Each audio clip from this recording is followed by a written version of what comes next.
서울 시민의 안전을 살피고 서울 시민의 행복을 살피는 책책 서울 라이프. 안녕하세요, 김정근입니다. 안녕하세요, 이지혜입니다. 자, 오늘도 서울 시민의 안전과 행복을 위해서 발로 뛰고 계시는 의원 두 분과 함께 이야기를 나눠보겠습니다. 먼저 서울시의회 김생환 의원 나와주셨습니다. 안녕하세요. 반갑습니다. 예, 반갑습니다. 노원구 출신 김생환입니다.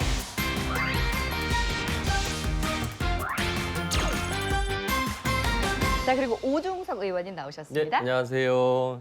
동대문구 출신의 오중석 의원입니다. 반갑습니다.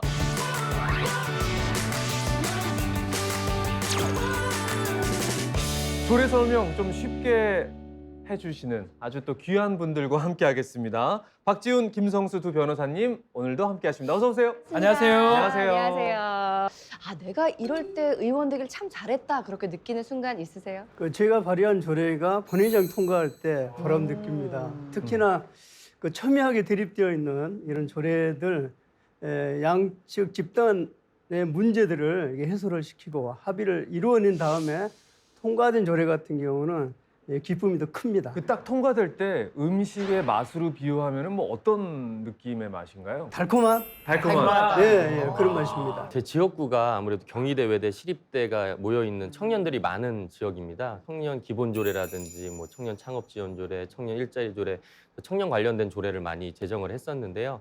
그 결과 우리 청량리역 아시죠? 네, 거기에 오랑이라는 무중력 지대, 그러니까 청년들이 일자리 관련된 거나 창업 관련된 모든 할 수 있는 그런 서울시에서 지원하는 그 오랑이라는 그런 게 설립이 됐습니다. 그런 것들이 굉장히 보람이 있었던 것 같습니다. 아까 맛을 물어봤으니까 네. 역시 네. 또 한번 여쭤볼게요. 빨갛고 아주 매운 시원한 맛. 빨간 맛. 번쩍 예, 드는. 예, 아, 빨간 네. 맛. 번쩍 드는 맛. 알겠습니다. 뭘 많이 느끼. 지방의회 30주년을 맞이해서 서울시의회에서 조례 30선을 지정을 했습니다. 이 두 의원님께서 어떤 조례를 선택하셨는지 먼저 김생환 의원께서 뽑은 조례를 만나보겠습니다. 자, 여러 가지 그림 중에 선택된 것은 식판이에요. 친환경 학교 급식. 요새는 우리 학생들이 학교에서 급식을 하니까 너무 좋습니다. 맞아요. 아이들은 잘 먹어야 하니까 부모님들은 우리 아이들 뭐 먹일지가 제일 걱정이 크죠. 무슨 일이에요? 아니, 도시락 싸서 다닐 때는 어머니들이 매일 반찬 걱정하셨는데요. 무상급식 하니까 정말 좋아요. 맞아요. 서울특별시 친환경 학교 급식 등 지원에 관한 조례 덕분에 무상으로 급식을 제공하게 됐어요. 성장기 영유아와 아동 및 청소년들의 건강은 물론 올바른 식생활 습관까지도 도움을 준답니다. 근데 급식에 나온 식재료는 좋은 재료들이겠죠? 아유, 그럼요. 친환경 농산물 수급 체계를 구축해서 농업인들과 사전 계약 등의 방식으로 신선한 재료를 학교에 공급한답니다. 우리 무상급식에 지원되는 식재료는 친환경 농업 육성법에 따라 재배된 농산물이라고요. 와, 좋은 재료로 만든 음식을 학생 모두가 차별 없이 먹을 수 있어서 참 좋다. 학교 급식은 그냥 밥 한 끼가 아니라는 말이 있습니다. 아이들의 이제 차별이 아닌 공동체와 평등을 가리키고요. 건강한 식교육을 실천시키는 일입니다. 그리고 지역의 생산지와 학교가 연계되어서 도시와 농촌이 서로 살리는 그런 일입니다. 이와 같이 지속 가능한 정책을 실현시켜 주었고요. 그리고 우리나라 복지 패러다임을 선택적 복지에서 보편적 복지로 전환시켜낸, 이끌어낸 역사적인 조례이기 때문에 네. 제가 선택을 하게 되었습니다. 친환경 급식을 아이들이 먹을 수 있다는 것뿐만 아니라 모든 아이들이 차별 없이 질 높은 급식을 제공받을 수 있다는 게 의미가 또 있는 것 같아요. 급식이 이제 시행되기 전에는 아이들이 도시락을 싸오잖아요. 그렇죠. 그런데 이 도시락을 못 싸오는 친구들도 있을 수가 있는 것이고, 또 누구는 굉장히 좀 이렇게 고가의 도시락을 싸올 수도 있단 말이에요. 그러면 그런 부분들에서도 아이들이 뭔가 차별을 느낄 수도 있는 것이고, 맞아요. 굉장히 어린 마음에 상처가 될 수도 있는데, 이런 부분들이 일단 이게 모두에게 동일하게 급식이 제공이 되니까 이제 문제가 생기지가 않겠죠. 맞아요. 일단 굉장히 좋은 효과가 있었다. 그렇기 때문에 굉장히 역사적인 조례다. 친환경 농산물을 성장기와 청소년들에게 이렇게 무상으로 급식을 그렇죠. 한다는 것 자체가 너무 바람직하고 좋을 것 같은데, 그리고 말씀하신 대로 지금 보편복지의 의미도 있잖아요. 이게 언제 몇 살까지 보편복지로 좀 지원이 되는 건가요? 지원은 학교 졸업할 때까지 고등학교. 네. 고등학교 졸업할 때까지 12년. 지원하고 있습니다. 이제 유치원부터서 고등학교까지 네. 전 과정 다 무상급식 지원하고 있습니다. 자라나는 청소년 친구들이 네. 정말 건강하게 이런 음식들 잘 먹고 자라나면 훨씬 더 튼튼하게 성장하잖아요. 먹는 문제가 아니라 성장하고 미래를 보장하는 내용이기 때문에 아이들에게 더 의미가 있는 것 같아요. 조례가 실시되기 이전에도 이제 학교에서 급식은 했습니다. 이제 일반 아이들은 이제 그 자기가 먹는 급식에 대한 비용을 부담을 했고 그리고 이제 하위 11% 이하 아이들에게는 무상으로 이렇게 지원을 했었습니다.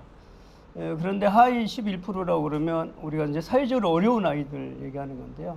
이런 아이들은 이제 돈을 받지 않기 때문에 이런 아이들은 이제 일종의 낙인 효과가 있었습니다. 그래서 아이들은 늘 모멸감 느끼고 그랬었는데 이제 친환경 무상급식이 실시됨으로써 이런 이제 낙인 효과, 모멸감이 다 없어져서 참 좋다 이런 얘기들을 많이 하고 있습니다. 근데 이 친환경이라는 게 이 재료 인증을 확실히 좀 절차를 거치나요? 검증을? 이제 농가가 지정이 되죠. 지정을 이제 각 자치단체에서 하죠. 그래서 이제 친환경 농가와 현재 식재료 이제 공급, 농가에서 식재료 공급을 받게 되는데 네. 공급 받은 이후에도 이제 그 검사를 하도록 되어 있습니다. 그러니까 뭐 그래서 농약이나 비료나 뭐 사료 첨가제가 전혀 들어가 있지 않은 친환경인 거죠. 예. 이제 어. 네, 그런 식재료만 현재 사용을 하고 있습니다. 네, 그래서 친환경이라고 얘기를 할 수 있는 근데 거죠. 얼핏 생각하면 마트에 가면 그런 농산물들은 굉장히 비싸게 팔리거든요. 예. 그렇기 때문에 어떤 가격 경쟁력 면에서는 좀 떨어질 수 있으니 그분들께도 굉장히 어떤 면에서는 도움이 되겠어요. 지역 농민들한테는. 예전에는 사실 이제 그 급식 식재료를 그 학교에서 구입을 할 때 뭐 농가, 그다음에 도매상, 소매상, 그다음에 학교 이런 이제 과정 이런 단계를 거쳐서 이렇게 공급이 되었었는데 네. 이제 친환경 무상급식 실시된 이후에는 농가에서 바로 학교로 직거래네요. 이렇게, 예, 직거래가 오. 되는 것이고 농가에는 이제 그 연 계약을 합니다.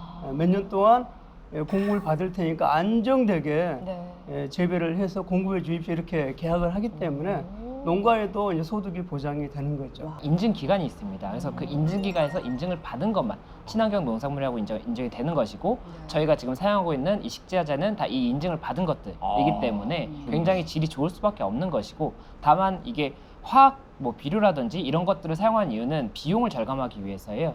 그런데 이런 친환경으로 만든다면 더 금액이 높을 수밖에 없는데 지금 최근에 2018년에 또 한번 서울시에서 이런 개정안을 내서 이런 좀 비싼 농산물을 우선 구매할 수 있는 지원 근거도 마련했기 때문에 더 이제 저희 이제 젊은 그리고 어린 학생들에게 좋은 이런 급식이 제공이 될 수가 있겠죠. 그리고 이 농가 입장에서도 비용이 높기 때문에 결국엔 생산하지 못하는 이런 문제가 있을 수가 있는데 네. 이렇게 사주는 곳이 있지 않습니까? 그러면 더 적극적으로 더 좋은 질의 농산물을 만들 수가 있거든요. 그래서 농가에도 굉장히 좋은 이런 상황이라고 볼 수가 있겠죠.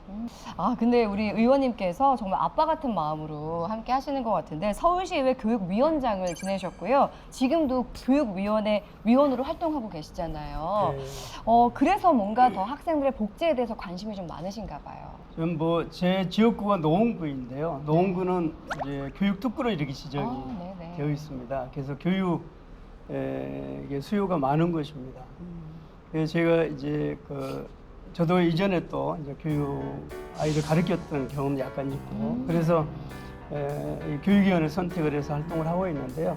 현재 5년째 활동을 하고 있습니다. 좀 가고 싶은 학교, 아이들이 가고 싶은 학교, 그 다음에 아이들이 학교를 갔을 때 즐거운 학교, 이런 학교를 만들기 위해서 늘 노력을 하고 있습니다. 아유, 너무 감사합니다. 네. 이 김생환 의원님이 친환경 급식 지원에 관한 조례를 소개를 해주셨으니까 이번에는 오중석 의원님이 또 어떤 조례를 소개해 주실지 화면으로 만나볼까요? 뭔가 안전에 관한 것 같은데. 노동 고용 보호. 야, 저기 손님한테 이거 갖다 드리라고 했잖아. 네. 아, 얘 뭐 몇 시간 너 더 일하고 가. 저 돌머리를 무슨 공부를 한다는 거야, 이거. 사장님 말씀이 너무 심하신 것 같아요. 아니, 무슨 일이에요? 아무리 아르바이트생이지만 학생에게 너무 말을 심하게 하는 것 같아서요. 사장님, 청소년 노동자라고 해서 그렇게 하시면 안 돼요. 서울특별시 청소년 노동인권보호 및 증진조례는 청소년이 노동인권자로서 보호받을 수 있도록 조례로 보호하고 있답니다. 아, 그래요? 노동을 제공하는 청소년을 인격적으로 대우해야 하며 신체적, 정신적, 언어적 폭력을 행사해서는 안 된답니다. 또 근로기준법을 포함한 노동관계 법령 등을 성실히 준수해야 하는 근거들이 조례에 있다고요. 미안하다 얘야. 앞으로 절대 안 그럴게. 사랑해. 어이, 박재민 변호사님 사장님 연기는 네. 이건 거의 메소드였어요 그러니까요. 지금. 사랑꾼 원래 좀 사장님. 포악한 그런 마음이 네, 있어요. 요거 한 번만 다시 보여줘요. 저기 손님들한테 이거 갖다 드리라고 했잖아. 네. 손 다시. 야, 저기 손님들 갖다 드리고 했잖아. 이걸 엉망으로 하네. 무서워. 잘하라고. 네. 어? 자, 이런 네네. 표정으로 말씀하시는 어. 사장님이 있을 때 이 네. 조례를 떠올리시면 되겠습니다. 네네. 바로 서울특별시 청소년 노동인권 보호 및 증진조례 일부 개정조례. 예, 제가 또 개인적으로 공인노무사로 또 활동을 하고 있습니다. 네. 그리고 경희대학교에서 노동인권 관련된 강의도 한 1년 정도 했었고요. 그래서 이런 인권의 사각지대에 놓여 있는 우리 청소년들의 이제 노동권을 보호해주는 이런 조례가 좀 어쨌든 가장 인상이 깊었습니다. 청소년들 같은 경우에는 실제 근로기준법을 잘 모르잖아요. 그렇죠. 이게 독일 같은 경우는 초등학교 때부터 아예 교육을 하고 있습니다. 그래서 노동 관련된 노동 인권 교육을 하고 있는데 예를 들어서 초등학교 때부터 아예 사측과 근로자 측의 대표를 이렇게 하게 돼서 단체 교섭을 하고 실제 단체 협약을 체결하는 교육을 어릴 때부터 하거든요. 근데 우리나라는 그런 게 없다 보니까 성인이 돼서도 지금 굉장히 아르바이트생들이 늘고 있죠. 9.1%까지 네. 지금 경제활동을 하고 있는데도 불구하고 여러 가지 자기 권리를 모르는 거죠. 권리를 모르다 보니까 그러는 자기가 뭘 주장해야 되는지 피해를 받아도 그게 피해인지도 모르고 그러다 보니까 그런 것들을 좀 보호할 수 있도록 우리 청소년 노동인권 사업을 추진하는 근거를 마련하고 있고요. 그리고 또 민간 협의체 또 구성을 할 수 있도록 근거를 마련하고 있습니다. 그리고 얼마나 심각한지 이런 거에 대한 실태 조사도 실시를 해야 되기 때문에 그런 실태 조사도 좀 실시할 수 있도록 하고 또 정말 피해를 당했을 때 그런 인권을 구제할 수 있는 그런 장치들도 지원 체계도 구축하고 있는 그런 내용입니다. 좀 법이 좀 상위에 있다 그러면 조례는 우리 눈 옆에, 우리 옆에 있는 게 조례거든요. 이 청소년도 문제고 업주도 문제예요. 그렇죠. 이 청소년 업주한테 청소년의 기본 권리, 노동권 이런 것들을 알려주는 교육이 가장 중요하고 그러다 보니까 원래 근로기준법에 계약서를 쓰도록 돼 있거든요. 18세 미만자로 써야 됩니다. 써야 되는데 그럼에도 불구하고 안 쓰는 경우가 많아요. 그래서 이 조례를 통해서 쓸 수 있도록 하고 이 문화를 좀 확산시키고 교육하고 또 아이들 입장에서도 나 아르바이트생이지만 이런 권리가 있는 것을 정확하게 알 수 있는 게 뭐 법은 좀 멀리 있으니까 네. 조례는 바로 옆에 있다는 장점이 있을 것 같습니다. 실제로 아르바이트하는 청소년들이 최저시급도 못 받는 경우가 거의 35%라는 또 조사 결과도 있습니다. 여성가족부에서 2018년에 한 건데요. 근로 계약서도 안 쓰는 경우가 많다 보니까 실제 많은 좀 피해가 우리가 생각하는 것보다 많이 있습니다. 어떤 변화가 좀 있었나요 이 조례 이후에? 악덕 변호사, 악덕 사업주, 악덕 굉장히 사업주. 좋은 변호사입니다. 예, 악덕 사업주 역할을 해주셨는데 네. 실제로 이렇게 값싼 노동력을 착취를 하다 보니까 문의가 많이 와요. 개인적으로도 문의가 많이 오고요. 실제 이제 기관을 통해서 도움을 요청하는 친구들도 많이 있습니다. 어떻게 도움을 요청할 수 있어요? 요즘에는 저희가 서울시 서울 노동권익센터라고 있습니다. 그래서 이게 민간 협력체를 통해 가지고 참여하는 기관이다 보니까 이제 공신력을 믿고 상담을 할 수가 있고요. 서울 우리 저희 고용노동부하고 한국공인노무사회에서는 또 청소년 근로권익센터라고 있습니다. 그래서 그런 거를 통해서 홈페이지를 통해서도 하지만 요즘 카카오톡을 많이 쓰잖아요. 네. 카톡을 대면하기가 좀 불편한 친구들은 카카오톡으로 상담도 가능하니까 손쉽게 언제든 할수 좀 있네요. 편히 이용을 할 수 있어요. 상당히 많이 줄은 것 같아요. 이 조례 뭐 덕분이라고 저는 생각이 드는데 많은 구제 신청도 할 수 있고요. 또 구제 신청을 하면 업주들이 이제 결국은 뭐 대상자로 가야 됩니다. 또 교육도 많이 하기 때문에 그런 문화가 계속 바뀌고 있다. 예전에는 좀 악덕 제같이 말했듯이 이래! 이랬다면 일하렴 이렇게 죄송해요. 하여튼 그런 식으로 문화가 좀 바뀌고 있는 계기가 되지 않았을까. 아주 좋은 조례라고 생각이 듭니다. 자, 지금부터는 각 의원들께서 직접 발의하셨거나 함께 만들어간 조례들을 하나하나 좀 살펴볼 텐데요. 네. 객관적으로 서로의 조례들의 장점 그리고 아쉬운 점을 가감없이 좀 말씀해보는 시간입니다. 네, 각자 자신의 팀에서 선택한 조례들을 빛내주시면 되겠는데요. 건강한 공격과 비판은 좋지만 비방은 안 된다는 거 기억하시기 바랍니다. 네. 자, 먼저 김생환 의원님 어떤 조례부터 좀 설명을 해주실까요? 서울특별시 교육청 학습 부진화 지원 조례안입니다. 예, 기초학력이 부족한 아이들이 있습니다. 예, 기초학력이 부족한 상태로 사회에 나오게 되면 개인에게도 본인에게도 사회 적응이 어렵기 때문에 많은 어려움이 따르고 이런 아이들이 사회에 나오게 되면 사회적 비용이 굉장히 많이 발생할 수도 있습니다. 그래서 이 아이들이 학교에 있을 때 이 실력이 최소한 중간쯤 가도록 도움을 주어서 이 아이들이 이제 건강한 사회 구성원으로 자랄 수 있도록 하자는 것이 이 조례의 취지입니다. 학습이 이제 부진해서 정상적으로 수업을 하기 어려운 그런 아이들을 학습 부진하라고 이렇게 얘기하고 있습니다. 그러니까 동년배들과 같은 수업을 따라가기가 어려운 친구들에 대한 네. 지원이군요. 아니 어릴 때 초등학교 때 생각하면 1학년 때 뭐 한글 다 배울 때 유난히 못 따라오는 친구들이 있었거든요. 근데 그런 친구들이 뭔가 소외감이나 열등감을 느끼지 않고 더 공부를 함께 할 수 있도록 하는 조례네요. 설령 이 조례안에 도움이 필요하다고 생각해도 야 나는 학습 부진화 지원 조례안의 해당자다. 그러면은 그렇죠. 그 좀 어감 자체가 맞아요. 그래서 학습 부진화보다는 차라리 뭐 학습 필요 아동이라든가 아니면 부진화 빼고 그냥 학습 지원 조례안이라든가 이 부진화라는 단어를 꼭 여기 이렇게 써야 되는 이유가 있을까? 용어에 대해서 고민했었는데요. 네. 이게 이제 법적 용어여서 이제 이대로 가져다 썼는데요. 네. 뭐 지금 또 이제 그런 지적해 주시니까 약간 동감이 가는 바도 있습니다. 아이 입장에서는 남들보다 떨어진다는 거, 그래서 추가적인 학습이 필요하다는 것 자체가 굉장히 위축되게 만들 수 스트레스인데. 있어서 예. 뭔가 좀 더 고운 단어로 순화하면 좋겠다라는 생각이 좀 들긴 하네요. 조례고 혜택을 주는 조례이기 때문에 반드시 이 상위법의 뭐 단어를 그대로 쓰진 않아도 될 것 같아요. 그래서 학습 부진화는 조금 용어를 변경할 수가 있을 것 같고 그리고 이거 자체가 필요한 이유가 한번 이제 따라가지 못하게 되는 친구들은 포기를 하게 되는 경우가 있어요. 그렇죠. 그래서 이제 포기를 하게 되는 이런 친구들에 대해서 뭐 가정에서 과외를 이제 조금 해서 별도로 공부를 시킨다든지 이렇게 되는데 이 과외마저도 이제 조금 어려운 친구들이 더 많거든요.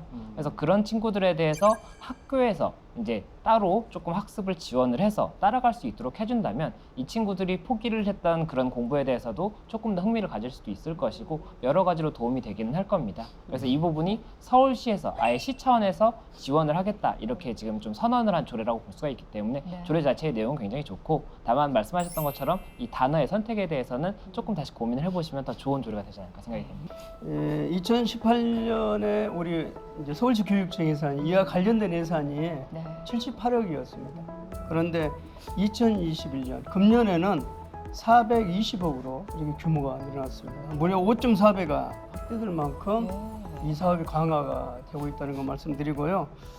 그리고 특히나 요즘 이제 최근에 코로나로 인해서 학습 결손이 많아졌습니다.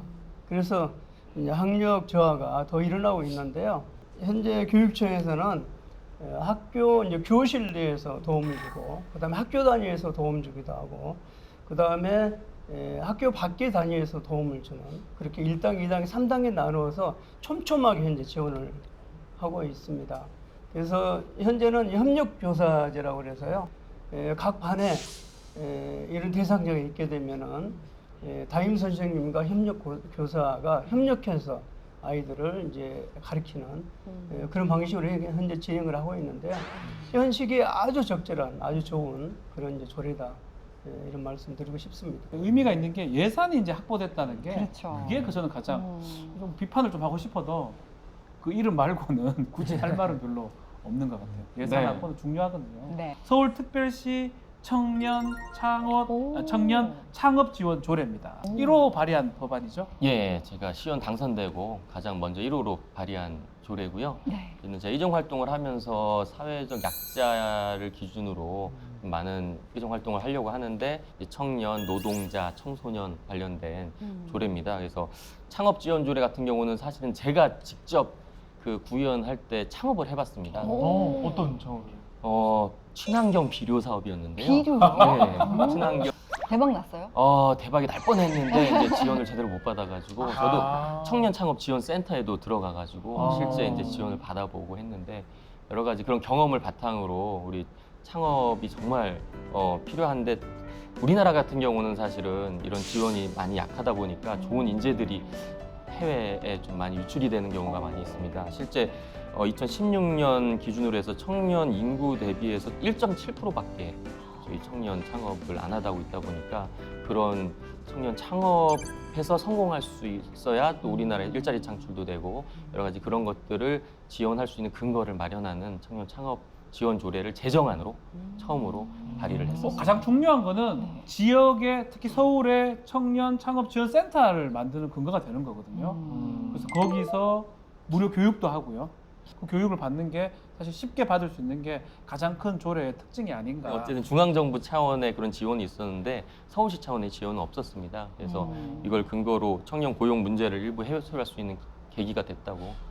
우리 걸음 사업 지금 예. 하다가 실패했는데 네, 뭐 세금이라든지 뭐 법률 부분 이런 것들을 정확하게 알 수 없었기 그렇죠. 때문에 못 갔던 거거든요. 음. 그 꿈을 더 풍성하게 해주는 어떤 기본적인 게 센터에서 해줄 수 있지 않을까. 그런 매뉴얼 같은 것도 제공을 해주고 그렇죠. 어딜 가서 상담 받아야 된다는 걸 이야기를 해주고 맞습니다. 사실 이런 청년 창업이 정말 잘 되면 이게 나라 경제도 더 그렇죠. 부강해지는 거니까요. 이따가 명함 하나 저한테 아까 실패는 아니고요. 이게 네. 저희가 폐업은 안 했기 아, 때문에 죄송해요. 네. 잠시 이제 휴업을 해야 돼. 휴업을 해서 걸음이 숙성 중이라는 네. 그렇죠. 예. 아니 근데 아무나 지원해주지는 않을 것 같아요. 네. 청년들에게 어떤 프레젠테이션이나 이런 어떤 과정들이 필요한가요? 맞습니다. 실제로 이게 정말 경제성이 있는지 사업성이 있는지를 어. 꼼꼼하게 따지고요.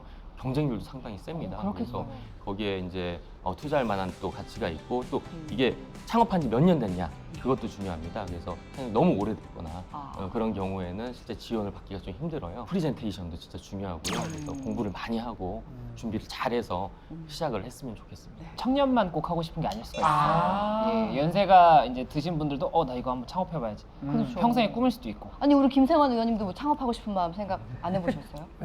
뭐 저도 이제 언젠가 뭐 정치 그만둘 텐데 네. 이제 그때 가서 다시 또 창업해야 되는 그런 이제 필요성이 있을 수 있을 것 그러니까요. 같아요. 예.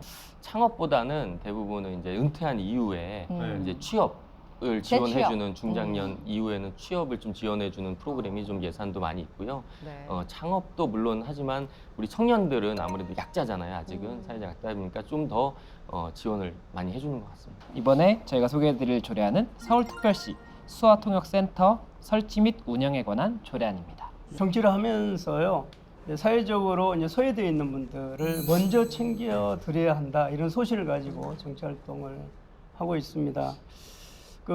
이제 우리 사회 농아인들이 의외로 많으신데요. 이 농아인 분들이 이제 사회와 소통이 이제 잘 안 되어서 자신에게 주어진 이 권리를 그냥 놓치는 경우도 많고요. 그리고 자신들이 어려움이 처해 있더라도 이제 적극적으로 표현을 못해서 손해를 보는 그런 경우들이 많다는 것을 제가 이제 알게 되었습니다. 결국은 사회와 소통인데요. 사회와 소통하기 위해서는 결국은 소아통역센터, 그러니까 소아를 통해서 이제 일반 사회와 농아인과 연결시켜 줄 수 있는 그런 센터가 필요하겠다. 네. 그리고 더 활성화시킬 필요가 있겠다. 그래서 이 조례를 제정하게 되었고요. 이 조례는 이제 전국의 최초 조례이고 제 정치적인 소신이 담겨져 있는 조례입니다. 정말 우리가 돌봐야 하는 사회적 약자잖아요. 근데 참 요즘은 뭔가 뉴스를 볼 때마다 그래도 우리 사회가 많이 발전했다라고 느끼는 게 코로나19 때문에 굉장히 많이들 고생할 때 항상 옆에 뭐 발표를 하거나 이럴 때 수화통역사가 함께 하더라고요. 그런 것만 봐도 참 다행스러운 일이라고 생각하는데 그래서 조례 만들어진 이후에 자치구청에 가게 되면 민원실이 있는데 이게 농아인들이 뭘 떼고 싶어도 공무원과 소통이 안 돼서 어려움 처하는 경우 이런 걸 해소하기 위해서 네. 각 구청 민원실에 이제 소아 통역사를 이제 배치도 하고 있고요. 그리고 이제 그 이전에는 소아 통역센터가요 활성화가 안 되어 있었어요. 그래서 소아 통역센터가 활성화될 수 있도록 지원할 수 있는 근거가 만들어진 건데 조례가 제정되고 나서 이제 많은 변화가 있었고요. 이분들에게는 어느 정도 사회와 소통, 그분들의 복지 이런 부분들 조금은 이제 충족이 될 수 있도록 이렇게 전해질 수 있는 근거가 만들어졌다고 얘기할 수 있을 것 같습니다. 저는 이런 조례가 굉장히 중요한 게 장애인과 비장애인의 경계가 좀 없어지고 서로 더불어 같이 살 수 있는 환경들이 조성된다는 측면에서 너무 좋은 조례인 것 같아요. 맞습니다. 사회적 연대라고 그러잖아요. 네. 같이 예. 사는 세상. 같이 사는 세상인데 이 장애가 있는 분들은 그만큼 좀 뭔가 있어야 되는데 이것도 예산이 없으면 안 되는 부분이거든요. 예, 그럼요. 조례가 그래서 필요한 거고 네. 뭐 제가 뭐 비판을 하려고 해도 이거는 맞죠? 비판할 거 없죠? 예, 우리도 이런 거 좀 만들죠. 그래야 될 것 같습니다. 그러니까 이 조례는 예. 수어로 제가 표현할 수 있을 것 네. 같아요. 뭐죠? 좋다는 얘기죠. 좋아요. 네. 좋아요. 네. 좋습니다. 이런 아름다운 조례를 이제 생각하신 우리 김생환 의원님께 사랑한다고 말씀드리고 싶네요. 아유, 감사합니다. 좀 더 적극적으로. 네네, 사랑합니다. 살맛 나는 세상을 만들 위한 조례입니다. 서울특별시 공동주택관리조례 일부 개정 조례안입니다. 저희 잊을만 하면 또 뉴스에 나오는 사건들이 계속 있죠. 우리 경비원, 네. 경비 갑질. 노동자들을 한 이제 갑질 네. 사건들이 입주민들의 갑질을 비롯해서 여러 가지 인권 침해 사건들이 발생을 하고 있는데 제가 조례를 낼 당시에도 이게 이제 심각한 사회적 문제로 대두되다 보니까 이걸 좀 조속히 서울시 차원에서 조례화해야겠다라는 생각이 들어서 이제 발의를 하게 됐습니다. 저희가 이제 인권이나 여러 가지 폭언 폭행이라든지 그런 침해를 받았을 때 이런 것들을 실제로 무료 법률 지원을 상담을 받을 수 있도록 하는 게 주요 골자고요. 이런 거는 사실 개인의 도덕성 문제보다는 권력에 대한 사회 구조적인 문제가 더 심각하기 때문에 이런 피해자에 대한 구체적이고 궁극적인 좀 구제 방안이 필요하다고 생각하게 돼서 이렇게 발의를 하게 됐습니다. 반복이 되고 있습니다. 공동주택의 아파트 단지에 그 주민들의 갑질, 뭐 나는 상전이고 뭐 그런 얘기도 있어요. 언론에 보도된 바에 따르면 네, 맞아요. 그런 사실 의식 개선을 뭐 암만 해도 안 된다면 결국은 법적인 구제를 받아야 되는 거거든요. 이 경비원들한테 이 피해를 당한 경비원들이 법적인 구제를 받고 상담을 받을 수 있는 그 근본이 되는 조례니까요. 네. 뭐 요걸 통해서 많은 분들이 좀 도움도 받았을 거라고 생각이 듭니다. 네, 가슴 아픈 뉴스를 많이 보셨겠지만 경비원께서 예, 그렇죠. 극단적인 네. 선택을 하는 상황도 생겼고요. 굉장히 안타까운 일들이 많아서 굉장히 필요한 조례라고 보이네요. 그러니까 구체적으로 내가 불이익을 당했다. 네. 심리적으로 혹은 뭐 육체적으로 힘들다 했을 때 이분들은 어디를 찾아가서 좀 호소를 하면 되는 건가요? 뭐 센터라든지 네. 해서 네. 이런 서울시 뭐 도움센터 예, 같은데 피해를 전화를 하면 돼요. 받았으니까 나 무료로 아니면 법률 지원을 받고 싶다라고 하면 안내를 해드립니다. 이게 내가 이분한테 급여를 준다라고 생각해서 갑질을 하는 경우도 있는 것 같은데 생각해보면 자기 관리비에서 이분한테 가는 급여는 굉장히 소액이에요. 그렇기 때문에 갑질을 하면 당연히 안 되는 것이고 그리고 좀 인식의 개선이 있어야 되는 부분이 있는 것 같습니다. 지금도 이런 경비실이 이제 오래된 아파트 같은 경우에 굉장히 조금 노후화돼 있고 에어컨도 예, 없고요. 그러니까 이 폭염에 지금 에어컨도 없는 데가 있으면 건강에도 굉장히 안 좋을 수가 있거든요. 그래서 조금 더 이런 아파트 주민들에 대한 인식을 바꿔주는 그런 내용도 들어가면 어떨까 싶습니다. 자, 약간 네. 훈훈한 사례가 있어서 하나. 네, 또 네, 있어요. 예, 노원구는 네. 노원구청에서 예산을 마련해가지고요. 경비실마다 에어컨을 설치해줬어요. 이 훈훈한 사례들이 네. 좀 많이 퍼져나갔으면 좋을 것 같아서 그러게요. 제가 소개해드립니다. 그럼 그렇게 에어컨 설치한 이후에 반응들을 좀 들으신 게 있을까요? 이제 경비원분들 굉장히 좋아하십니다. 음. 예, 예전에 비해서 너무 근무하기 좋아졌다. 그럼요. 너무너무 좋아하십니다. 네, 조례 통과할 때 달콤함을 느꼈다고 하셨는데 정말 많은 분들이 함께 달콤함을 느끼셨을 것 같아요. 이건 약간 팥빙수 같은 느낌이었어요. 좀 시원하고 달콤하고. 서울특별 시립학교 시설의 개방 및 이용에 관한 조례. 예, 이건 서울 시민들이 낸 세금으로 학교를 건립을 했기 때문에 시민들은 당연히 이용해야 된다, 열어달라 이런 주장이었고요.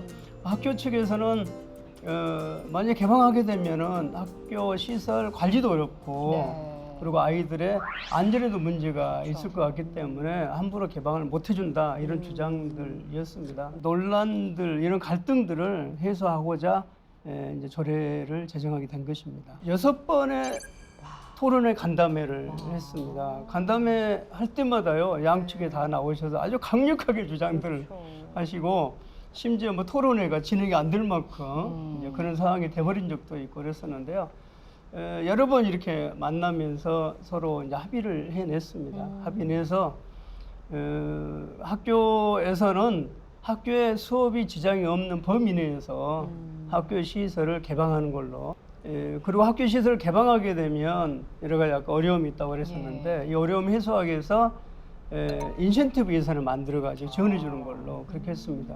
그래서 인센티브 예산을 90억을 만들어서 이제 지원하고 있습니다. 현재 그렇게 하고 있습니다. 이제 이용자들과 학교 측과 서로 그 인인할 수 있는 이제 그런 구조로 개방이라는 거에 따라오는 늘 문제가 안전이잖아요. 네. 그리고 이제 학생들 같은 경우에는 여러 가지 범죄에 취약하게 노출되어 있는 경우도 많고 시설을 이용하게 되면 몇 가지 그 지켜야 되는 준칙들이 있습니다. 회원들 관리라든지 결국 회원 관리라고 그러면 이용자들이 누구인지를 알도록 공개될 수 있도록 그런 관리라든지 학교 내에 또 뭐 예전에 관리 어렵다고 그러면은 담배 꽁초를 버린다든지 술을 마신다든지 휴지를 버린다든지 예. 이런 문제들이 있었는데 만약 이러한 일들이 벌어지게 되면 앞으로 재계약을 할 때 불이익을 주겠다 이런 내용도 들어가 있고요. 조례 내에가 그런 안전장치가 좀 들어가 있습니다.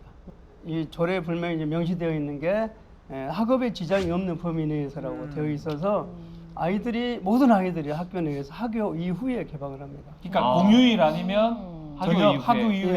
예. 그래서 안전에는 거의 문제가 없습니다. 서울특별시 마약류 및 유해 약물 오남용 방지 및 안전에 관한 조례입니다. 대학생들이 공모를 해가지고 채택된 조례입니다. 경찰청 우리 조사에 따르면 네. 실제 청소년 최근 3년간 청소년 범죄 자체는 줄어들었는데 청소년 마약의 경우 전년 대비해서 3배 증가했다고 합니다. 이게 아무래도 요새는 인터넷이나 스마트폰이 워낙 잘 발달돼 있다 보니까 이런 거에 능숙한 청소년들이 마약 판매 같은 것들을 쉽게 좀 할 수 있다 보니까 그런 것 문제가 많이 생겼고요. 생활정책연구원이라는 데가 있는데 거기서 대학생 정책 연구단을 꾸려가지고 마이폴, 우리 청소년들이 직접 조례를 한번 만들어 보자 해서 마이폴이라는 때랑 저희랑 이제 개인적으로 실제 소통을 해왔었고 거기에 양송이와 김조라는 이름을 이제 조별로 이제 자기네들이 이름을 줬는데 거기서 이제 이거를 채택을 했고 실제 이걸 서명 운동까지 했습니다. 그래서 이 조례 마약 예방 교육 강화 촉구를 3,000명 저희가 조례를 받아서 실제 현장에서 이제 필요한 조례를 저희가 발의를 하게 됐고 이거로 인해서 저희 그 마약이나 유해 약물 오남용 방지 교육을 시행할 수 있는 근거를 마련하게 됐습니다. 상당히 의미가 있는 게 이게 아는 것처럼 보이지만 모르는 경우가 많아요. 향정신성 의약품도 마약이거든요. 다 의사의 처방이 있어야 되는데 또 어떤 게 구매가 가능한데 인터넷 상에서 뭐 대마라든지 약품 같은 것들을 구매하는데 별 문제 없이 살 수 있다고 인터넷에 알려져 있어요. 예. 그러다 보니까 아이들이 그걸 구매를 하고 외국에서 바로 직구를 하기도 하고 그런 상황이 생기는데 결국 교육이 좀 필요한 것 같아요. 그러게요. 이런 약품은 이런 약물은 문제가 되고 마약류고 향정신성 의약품이고 구매도 안 되고 뭐 중개도 안 되고 한다는 게 사실은 교육이 안 되기 때문에 이 조례를 통해서 서울시에는 아주 대대적으로 홍보하고 교육이 되고 있는 상황입니다. 서울특별시 복지 및 건강 격차 해소에 관한 조례입니다. 하여튼 뭐 조례 제정 취지 잠깐 말씀드리면요. 네. 조례가 제정이 2013년도에 제정이 되었었는데요. 복지 사업이 증가하게 되면은 각 자치구마다 복지 예산을 분담을 해야 됩니다. 복지 수요가 높은 자치구는요. 이제 유흥구 임대 아파트들이 많아요. 노원 같은 경우도 몇만 세대가 되거든요. 이런 아파트들은 재산세를 안 냅니다. 그래서 재정 자립도가 낮을 수밖에 없어요. 복지 예산을 쓸 수가 없습니다. 복지 사업을 펼칠 수가 없는 거예요. 그래서 결국은 자치구 간에 복지 격차가 생기고 복지 혜택을 받는 개인에게도 다른 자치구보다 특별한 자치구, 그 자치구 같은 경우 자치구에 사는 이제 수혜자가 혜택을 받지 못하고 예컨대 뭐 세수가 많이 거치는 뭐 강남구 뭐 이 구하고 또 네. 강북 쪽의 구하고 균형을 맞춰준다라는 거죠. 예. 어. 그런 겁니다. 이 조례를 근거로 해가지고 서울시 복지 기준을 만들었습니다. 서울시 복지 기준은요 굉장히 중요한 사업입니다. 2013년 UN 공공 대상까지 수상을 했어요. 어른이 되고 나서 사람들이 물어보잖아요. 여러 처음 만난 사람들이 너 어디 사니? 라는 질문이 너 어느 정도 사니? 라는 질문이 된다는 것 자체가 굉장히 좀 안타까울 때가 많았거든요. 그런데 이런 어떤 격차를 해소하고 서로 이렇게 뭔가 복지를 증진할 수 있는 안은 굉장히 좋은 조례인 것 같아요. 이거 사실은 뭐 법률로 해야 되는 거를 하네요. 네, 유엔에서 상을 받았다고 합니다. 아 이거는 뭐 이걸 유엔에 받은 걸 우리가 뭐 예. 잘못됐네 이런 거 없는 것 같은데. 네. 서울 시민이라면 최소한으로 어느 정도의 복지를 구체적인 것들은 어떤 걸 누릴 수 있는 건가요? 이제 소득이라든지 주거라든지 돌봄이라든지 건강이라든지 네. 교육이라든지 이런 기준을 다 만들었습니다. 그 기준에 이제 미달된 서울 시민들은 네. 복지 수혜자가 될 수 있도록 이런 기준을 만들어 준 겁니다. 네. 그래서 이제 물론 100% 현재 지원이 되고 있지는 않지만 이것도 이제 연차별로 기준 계획을 현재 세워서 진행을 하고 있습니다. 서울특별시 개인형 이동 장치 이용 안전 증진 조례입니다. 이거 잘 알 겁니다. 전동 킥보드 같은 그런 거 2019년에 이미 조례로 냈습니다. 2019년 당시에 이제 이 퀵보드 사업자들도 상당히 늘고 있었고 그리고 이용하는 이제 수요자도 많았는데 네. 사망 사고도 너무 계속 위험하잖아요. 일어났고요. 2명씩 타고 또 안전 사고가 계속 늦는 상황인데 또 불구하고 법이 쫓아가질 못해서 당시에 국회에 계류된 법들이 관련 법들이 많이 있었는데 통과가 되지 않다 보니까 저희 서울시가 좀 선도적으로 네. 해야겠다라는 생각이 들었습니다. 그 이후에 법이 따라온 거예요. 맞습니다. 이게 먼저 만들어지고 지금은 약간 정비가 뭐 도로교통법이라는 정비가 되고 있는데 네. 요때 개인용 이동 장치에 대한 정의도 내리고요. 이 음. 조례가 먼저 법을 선도했다. 이 조례가 있은 이후에 이제 법이 제정되고 그렇죠. 도로교통법이 제정되면서 바뀌었죠. 예. 이제 방송이나 홍보가 되고 그렇죠. 범칙금도 이제 나오게 되고 그 시작을 어쨌든 같이 하신 씨앗이 된 거네요. 거네요. 혹시 개인 킥보드에 관심이 있는 거예요? 제가 타고 싶어요. 본인이 타니까 제가 타고 싶어가지고. 타니까 이제 만드는 거예요. 타는 게 위험한데 잘 어떻게 탑니다. 하면 잘 타야 될까? 네, 잘 그럼 타요. 보호장구 다 하고 타시겠네요. 예. 위험하니까 예. 헬멧을 꼭 그렇죠. 사라. 그래서 헬멧을 지금 하나 장만하려고 예? 제대로 헬멧을 쓰고 예. 타려고 네. 가방에다 이렇게 넣고 다니면서 언제든지 헬멧만 쓰면은 그래도 탈 수 있는 거잖아요. 사실 2명 타는 사람도 있어요. 그건 절대 안 되거든요. 맞아요. 연인간이 뭐 둘이 같이 타고 있기도 하고 그러니까요. 뒤에 이렇게 안아주면서 타고 실제로 강변북로에서 가는 사람이 있었어요. 어머. 이게 말인 줄 아나 봐요. 세상에. 둘이서 타고. 네. 자동차 전용도로 절대 가면 안 되고요. 너무 위험하죠. 근데 너무 저는 너무나 위험하죠. 안심인 게 정근 씨한테 맞는 헬멧이 잘 없거든요. 그래서 뭐 구매는 좀 어렵지 않아요. 직구로 특수 제작하거나 요즘에 외국에 많이 팔아요. 해외에는 큰일 났네. 뭔가 안전만 보장이 된다면 굉장히 편리하게 이용할 수 있잖아요. 저렴하게. 좀 많이 제도적인 보완이 이루어졌으면 좋겠네요. 네.